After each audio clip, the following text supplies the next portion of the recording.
Dok, saya kemarin menemui nih dok, ada pelari, tapi ikutnya 5K nih dok. Usianya udah 69 tahun dok. Berarti kalau beliau masih bisa lari 5K, kemudian kayak bilangnya gini, saya sering mbak tiap hari itu saya jogging minimal 10 kilo. Ini berarti masih sehat banget ya dok ya?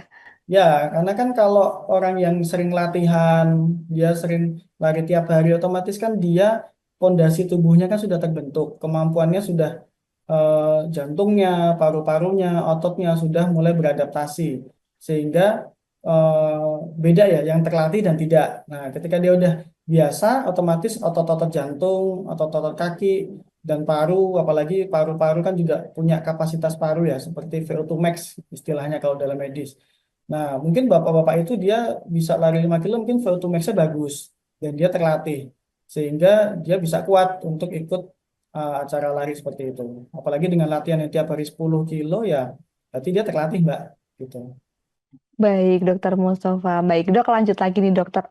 Bagaimana olahraga lari ini bisa membantu meningkatkan daya tahan tubuh dan sistem imun dokter? Silahkan. Nah, baik. Jadi lari itu memang secara umum banyak ya pelari atau olahragawan lah gitu. Sistem imunnya pasti akan meningkat bagus. Tandanya apa? Dia jarang sakit. Jadi kalau kita sering olahraga, biasanya kita jarang sakit. Nah, itu kenapa? Karena imun kita ini menjadi kuat.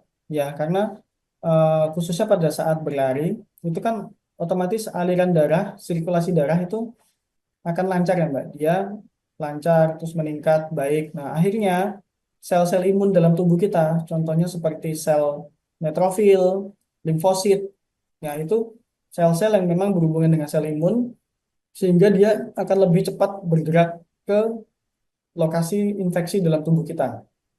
Jadi misal tubuh kita ada infeksi atau kuman yang masuk, ketika kita sudah rajin lari, olahraga, sirkulasi darah tadi lancar, akhirnya sel imun kita langsung melindungi dari apa lokasi infeksi ataupun yang masuk ke dalam tubuh kita.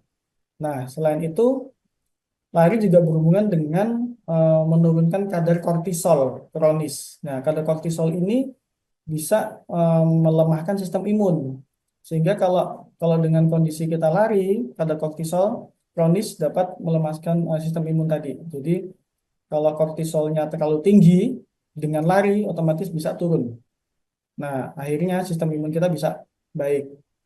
Nah, selain itu dengan kita lari, itu juga tadi yang saya bilang di awal, bisa memperbaiki kualitas tidur. Selain itu juga mengurangi inflamasi atau peradangan dari sistemik.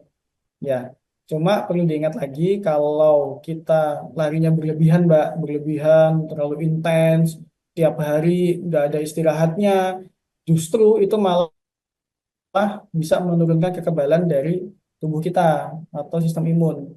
Jadi bisa menurunkan istilahnya kekebalan imun sementara ataupun imunosupresan post exercise. Gitu. Jadi lari yang cukup, baik, teratur, tidak berlebihan, imun bisa bagus. Tapi kalau berlebihan pun juga tidak bagus. Download Tribun X sekarang. Menghadirkan lokal menjadi Indonesia.